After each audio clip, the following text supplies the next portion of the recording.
Namaskar. A warm welcome to World News and Indian Perspective on All India Radio. This is Saira Mujtaba, and with me is Reshma Tiwari, bringing glimpses of the major developments of the day from across the globe. Over the next half an hour, we shall bring you the latest from the world of politics, economy, sports, entertainment and more.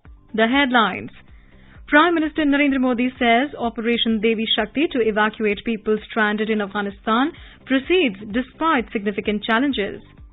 India and Italy stress upon the need for international cooperation, including at the G20 level, on the humanitarian crisis in Afghanistan.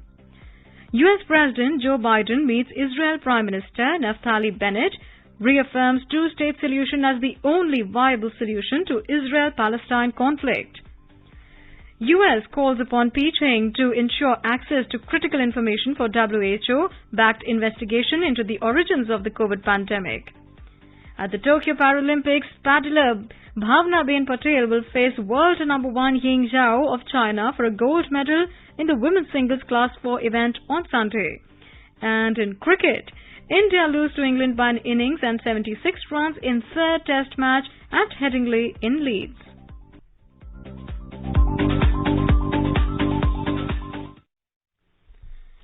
As the nationwide free COVID-19 vaccination campaign at government facilities for those above 18 years is underway, we advise our young listeners to get vaccinated and help others get vaccinated. We also advise our listeners not to lower their guard as COVID-19 remains a threat to our health. Please stay at home unless it is essential to go out and continue to follow these 3 simple steps. Wear a face mask, maintain 2 gaz ki duri for social distancing, focus on hand and face hygiene. For any COVID-related information and guidance, contact national helpline numbers 011 2397 8046 and 1075. And now the news in detail. Prime Minister Narendra Modi has said that evacuation of people stranded in Afghanistan under Operation Devi Shakti is underway despite significant challenges. The Prime Minister said this in his address at the inauguration of a renovated complex of Jallianwala Bagh Smarak at Amritsar in Punjab Saturday evening through video conferencing. The Prime Minister said that the process of bringing back Indian nationals and rescuing others from the strife-torn Afghanistan is proceeding despite the immense challenges and difficulties. Operation Devi Shakti के तहत अफगानिस्तान से सैकड़ों साथियों को भारत लाया जा रहा है। चुनौतियां बहुत हैं, हालात मुश्किल है, लेकिन गुरु कृपा भी हम पर बनी हुई है। हम लोगों के साथ पवित्र गुरु ग्रंथ साहब के स्वरूप को भी शीर्ष पर रखकर भारत लाए हैं। Earlier on Friday, the government said that safety of Indian citizens in Afghanistan is its top priority. Briefing the media, External Affairs Ministry spokesperson Arindam Bagchi said that India continues to monitor the situation in the crisis-hit country very carefully, and this is an evolving situation. Our primary focus and continues to be on Indian nationals. I think that was important. We had issued a number of advisories to Indians to leave. Nevertheless, some Indians remained there even after our embassy personnel were brought back. In addition to that, we were able to bring out some Afghan nationals as well as nationals from some other countries. Mr. Bagchi said the government has evacuated 550 people in 6 separate flights, either from Kabul or Dushanbe. He said of these, over 260 were Indians. He informed that the overall assessment is that the vast majority of Indians who wish to return have been evacuated. Mr. Bagchi said the last flight had 40-odd people and reports were coming in that Afghan nationals were facing difficulties in reaching the airport. For the Afghans who are coming to India, MHA has announced e-emergency visas. These are 6-month visas. The MEA spokesperson said India is seeking a peaceful, prosperous and a democratic Afghanistan. Prime Minister Narendra Modi spoke on telephone on Friday with the Prime Minister of Italy, Mr. Mario Draghi. The leaders discussed the recent developments in Afghanistan and its implications for the region and the world. They strongly condemned the horrific terror attack at the Kabul International Airport on Thursday and emphasized the need to ensure the safe repatriation of stranded people. They stressed upon the need for international cooperation, including at the level of the G20, in addressing the humanitarian crisis and long-term security concerns arising out of the developments in Afghanistan. The two leaders also discussed other important issues on the G20 agenda, such as climate change. In this context, they exchanged views on other forthcoming multilateral engagements too, such as COP26. Prime Minister Modi appreciated Italy's dynamic leadership in productively steering discussions within the G20. The two leaders agreed to remain in touch on bilateral and global issues, especially on the situation in Afghanistan. U.S. President Joe Biden met Prime Minister Naftali Bennett of Israel on Friday at the White House. A statement from the White House said that the two leaders reaffirmed the historic partnership between the United States and Israel and consulted on the full range of global and regional challenges facing the two countries.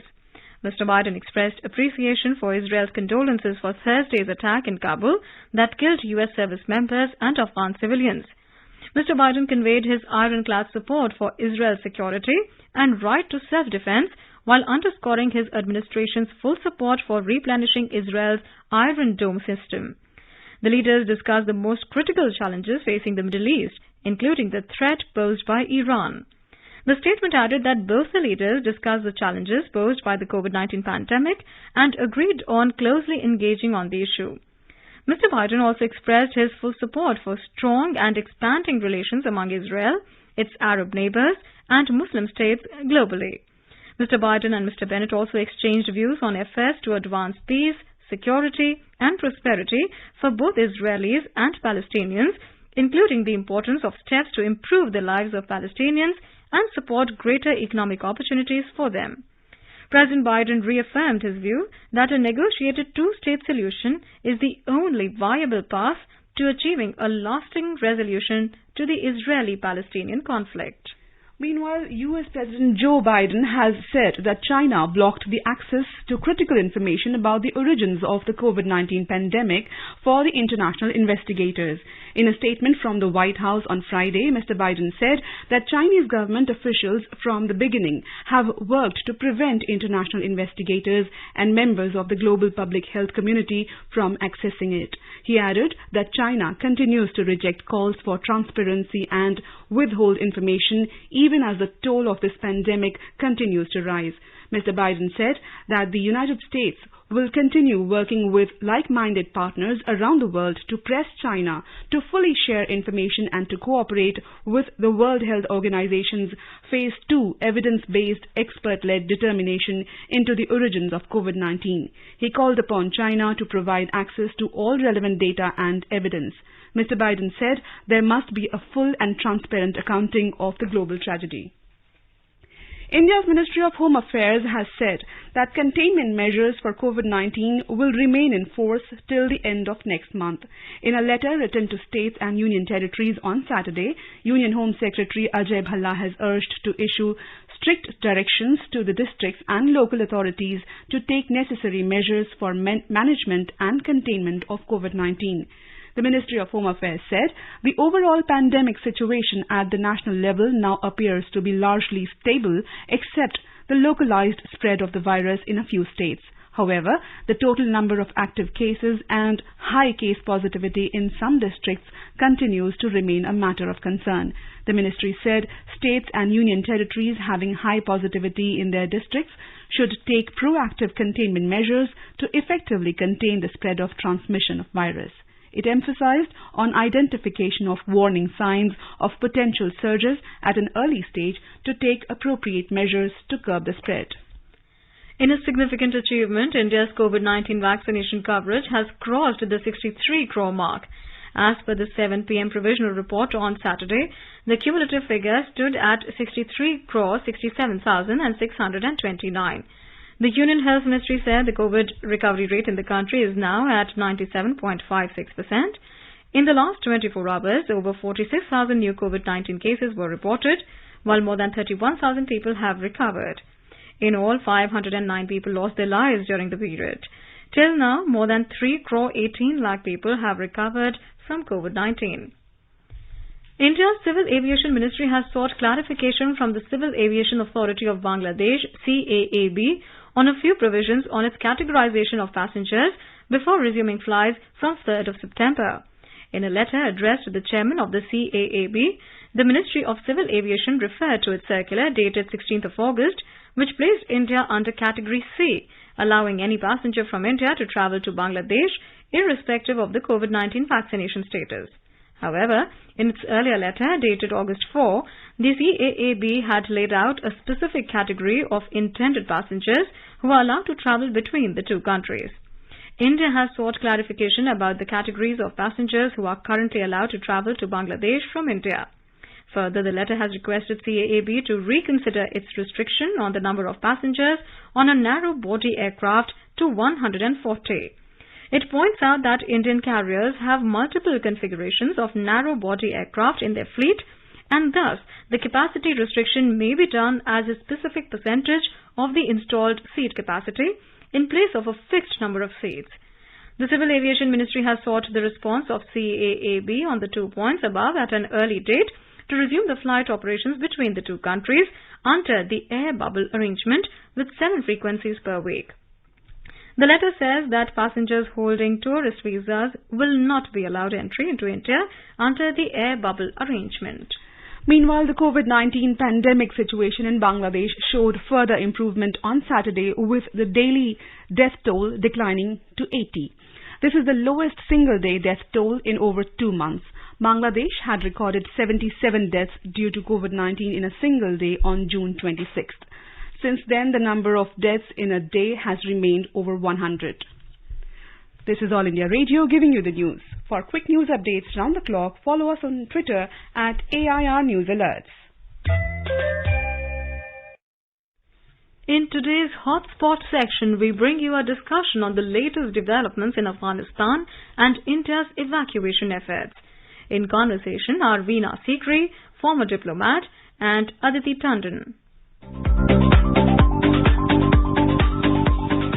Now, Ms. Sikri, we have seen that there has been a bloody start to the Taliban regime. Although they had promised a while ago that they will not allow the soil of Afghanistan to be used for terrorist activities, but it pretty much seems like what was the worst is actually coming true. And the world was fearing this, wasn't it? Yes, indeed. And I think it reflects 2 or 3 different factors. First of all, as you have correctly noted, the Taliban's promises do not seem to be worth the paper they are written on, because they promised that their territory will not be used for any kind of terrorist attack. But then we see that this terrorist attack has happened. And I think that we cannot give the Taliban any deniability in this. A, they do have the governance of the country. B, I think the point is that we have to see all the factors involved. It is traditionally said that, but you see the Taliban and the ISIS, the Islamic State of the Khorasan province, they do not see eye to eye, they're enemies and so on. But we know that with the Taliban taking over, all the terrorist groups from different parts of the world seem to be flocking to Afghanistan. And this is a terrible situation. Secondly, we do know that the authority in Kabul, the responsibility for the security of Kabul, had been given to the Haqqani network. And the Haqqani network is actually very close to the ISIS-K, to the Islamic State of Khorasan province. So here we see that since it is the Taliban and the Haqqani network who agreed on saying that yes, Kabul security will be with the Haqqani network, and under Haqqani network's watch, this terrible blast has happened. So the deniability cannot be there for the Taliban. In fact, the responsibility has to be shared by both the Taliban and the Haqqani network.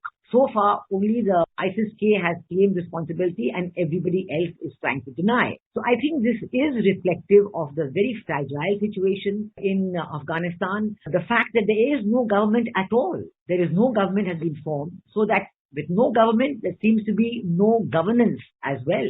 So it seems to be completely chaotic. But I'd like to bring you back to the recent meeting of the United Nations Security Council. And isn't it very telling, Ms. Sikri, that External Affairs Minister S. Jaishankar very correctly pointed out at the UNSC meeting that day recently that proscribed groups like the Haqqani Network and Pakistan-backed terror groups like Lashkar-e-Taiba and Jaish-e-Mohammed continue to operate with impunity and encouragement from Pakistan on the Afghanistan soil. And we also have a history with Haqqani Network in the sense that it has links with the Al-Qaeda, and it did run terrorist training camps, including in Kashmir, earlier in the 1990s. How do you look at that scenario for the national security of India? I think the Indian government is certainly very, very worried about the situation because the volatility of the situation, the fragility of the situation in Afghanistan is very worrying for India and for all other countries in the world, but particularly for India. As you know, India has been deeply committed to the people of Afghanistan, and our External Affairs Minister has repeatedly said that our commitment is to the people of Afghanistan, and this commitment will continue. And we do know that the people of Afghanistan are looking to India to help them out of the situation. And India right now is a non-permanent member of the Security Council till the end of 2022. And this month of August, India is also holding the rotating presidency of the Security Council. Under India's chairmanship of the Security Council, 2 discussions have been held on Afghanistan, one on the 6th of August and the other on the 16th of August, which was the day after the Taliban overran the country. And in each of these, our External Affairs Minister, our permanent representative and all others involved have made it very, very clear about the dangers involved, the lack of democracy, the lack of religious freedom, the complete sway of terrorist groups in Afghanistan. The Haqqani Network certainly has a very big role to play, and the Haqqani Network is fully committed to the government of Pakistan. The ISISK is present in the eastern districts of Afghanistan, very close to the Pakistan border, and has been involved with the Haqqani Network in these drug smuggling routes, in the human trafficking routes between Pakistan and Afghanistan. So I think that the dangers to the people of Afghanistan and the dangers to all terrorist groups, as our External Affairs Minister has so correctly mentioned, are very real. India has taken a leadership role in highlighting these concerns in the World Forum, in the United Nations, in the Security Council. And I sincerely hope that this will be reflected. I hope there is a resolution in the Security Council on the subject. We also saw that the Human Rights Council Chief, Michelle Bachelet, spoke about the violence, the threat to women, the threat to civil liberties in Afghanistan that has already been seen in the past 10 days or so after the Taliban overran the country. So I think all the organizations, all the concerned people need to get together. Yesterday at an important meeting of all parties where External Affairs Minister Mr. Jaishankar gave a detailed briefing on India's measures taken in Afghanistan. Around 525 people have been evacuated, including some of the nationals of other countries as well, and Hindu and Sikh minorities who are Afghans have also been evacuated. But bringing you back to what the government did admit in the all-party meeting, that the big challenge is actually the full and safe evacuation of all Indian nationals from Afghanistan. And there was also an admission that some of the people are left behind. So, Ms. Sikri, at a time when the Western powers are also actually scrambling to escape and also evacuate their own people, with around 1,000 US citizens also left behind, how do you see the challenge for India in terms of safe evacuation, considering the embassy staff is also back in India? It is a very challenging situation, and I think the government of India has been very successful so far, not only in completing this evacuation, but actually even to complete the evacuation of people, it requires a huge amount of coordination. The Taliban people, with the US authorities there, the Marines and so on, and with a lot of logistics to be looked at to get the people who want to leave the country, the Indian nationals and others, to the airport. Once they get to the airport, to get them inside the airport, to have the documents checked. It is a huge logistics exercise, and I'm very glad that the government of India held this all-party meeting. And after listening to the briefing by External Affairs Minister Dr. Jaishankar, it is quite remarkable that all the opposition members, so there was an all-party consensus on this. There was great appreciation for the efforts being made by the government of India, the success of the efforts being made by the government of India, and full support for the continuation of these efforts. The continuation will be very difficult, as we know that even as the blast took place, there were another group of people who had come to the airport and had managed to leave just before the blast took place. And now the next objective is to see when the window of opportunity will arise for this group to come back to the airport and then to be evacuated to India. So it is an ongoing effort. It is very tough. One cannot at all minimize the difficulties. I think one has to recognize the difficulties involved. But I think India will continue its contact with all players involved in this. And I hope that we will be met with success. Do you see any change of strategy on the part of the Western powers, especially the US, which is committed to leaving Afghanistan by August 31? Right now, it is very clear till August 31st, nothing will change. I think President Biden has made that quite clear that till August 31st, nothing will change. So they are determined to do whatever evacuations are possible by August 31st and then to leave Afghanistan. Now, what happens after that? This is the critical question. And I think that as suggested by Michelle Bachelet of the UN Human Rights Council, I think we have to see the international responsibility for this. So whether we look at the United Nations, the United Nations Security Council, we have to see some organization which will have a monitoring role in Afghanistan, which will make sure that after the international powers, the Americans and the NATO powers leave, that there will not be a vacuum and that there will not be chaos and not be more and more of these kind of attacks. We already know, and this is a very important point I think we need to focus on, that so far the Taliban has not won the trust of the people of Afghanistan. The people of Afghanistan are resisting. We do know what's happening in Panjshir Valley. We do know that the Tajiks, 27% of the population, are very worried about what is going on. The Uzbeks and the Hazaras are equally worried. And the Pashtun population, which is 42% of the population, they do not all support the Taliban. Maybe less than half support the Taliban. Far less than half, maybe even just 20-25%. And Taliban, if they are to have any kind of governance, they have to win the trust of everybody. So in the Security Council debate, there was reference to an inclusive government. Very, very important. Inclusive government reflecting all segments of the population, all groups and religious minorities and ethnic minorities who will be able to participate in the governance of Afghanistan so that the trust will be there and everybody will be committed to good governance. This had not happened so far. There has been no outcome on that. So far, Ms. Sikri, all we've actually heard the US President say that they will exercise financial tools to wield influence over Afghanistan. We know that the International Monetary Fund has also frozen its aid to Afghanistan, and these financial tools are being actually used right now. How does the world hold Afghanistan accountable on its promise that its soil will not be used to perpetrate terror across the world and specifically in the neighborhood?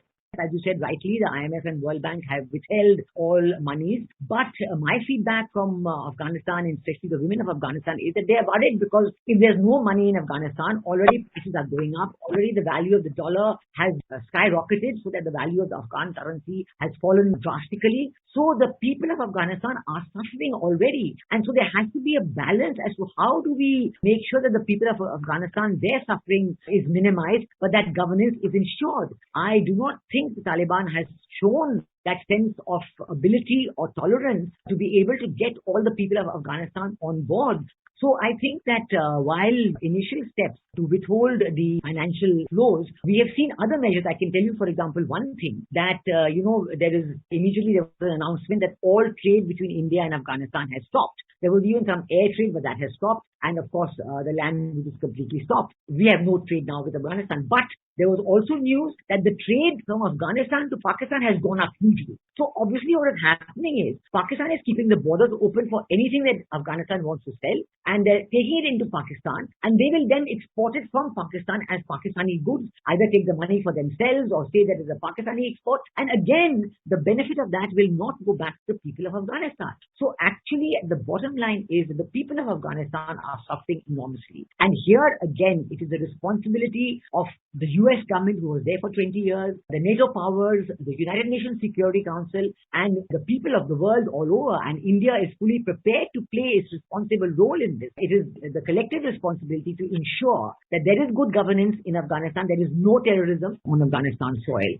You say the onus of proving that they will live up to their word is actually on the Taliban, and we'll wait and see what happens next. Thank you so much for your time. Thank you.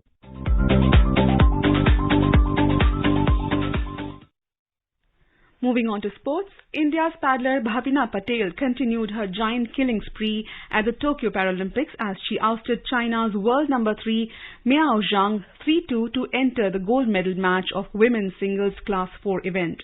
With this, Bhavina became the first Indian to enter the final of a table tennis event in the Paralympics.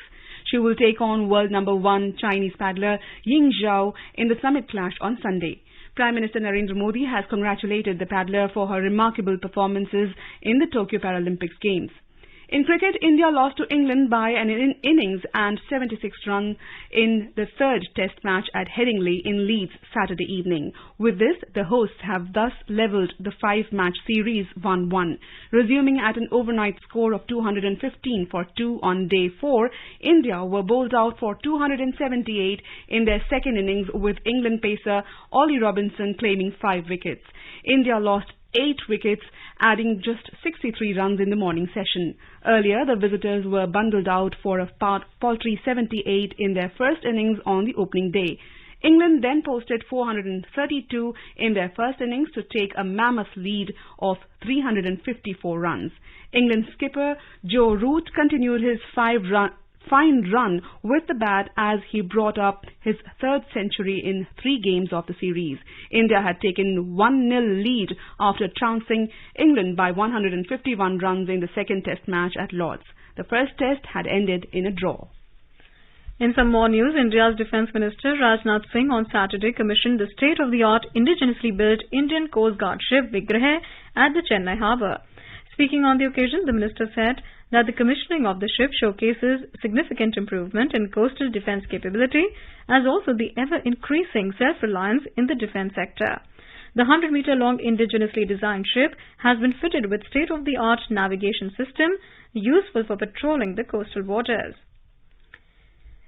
In some business news, India's Minister for Commerce and Industry said that the country is fast progressing in the discussions on FTAs with several countries like UK, UAE and GCC countries, Australia and European Union.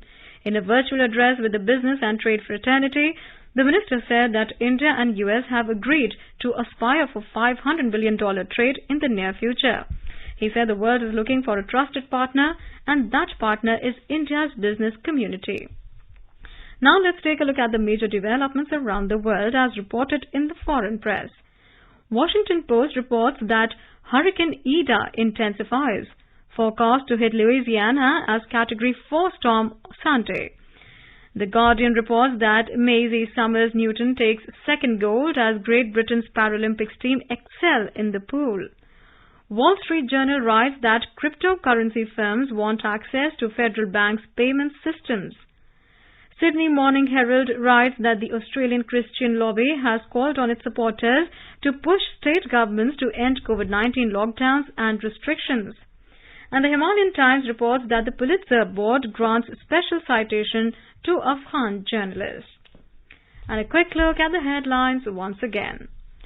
Prime Minister Narendra Modi says Operation Devi Shakti to evacuate people stranded in Afghanistan proceeds despite significant challenges.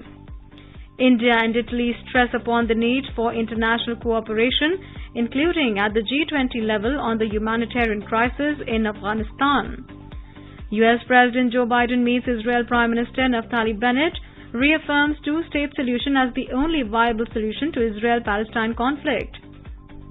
US calls upon Beijing to ensure access to critical information for WHO-backed investigation into the origins of the COVID pandemic. At the Tokyo Paralympics, paddler Bhavina Patel will face world number 1 Ying Zhou of China for a gold medal in the women's singles class 4 event on Sunday.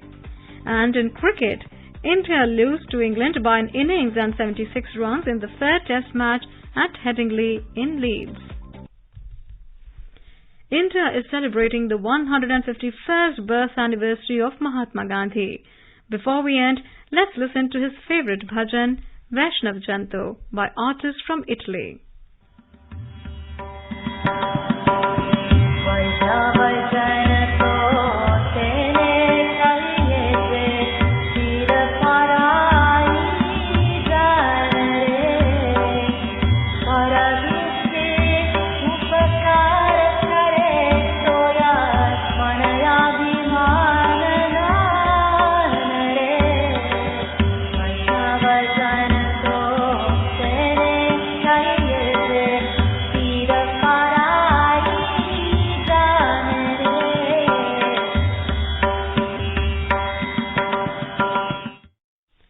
with that, we end this bulletin. We'll be back at the same time tomorrow with the next edition of World News.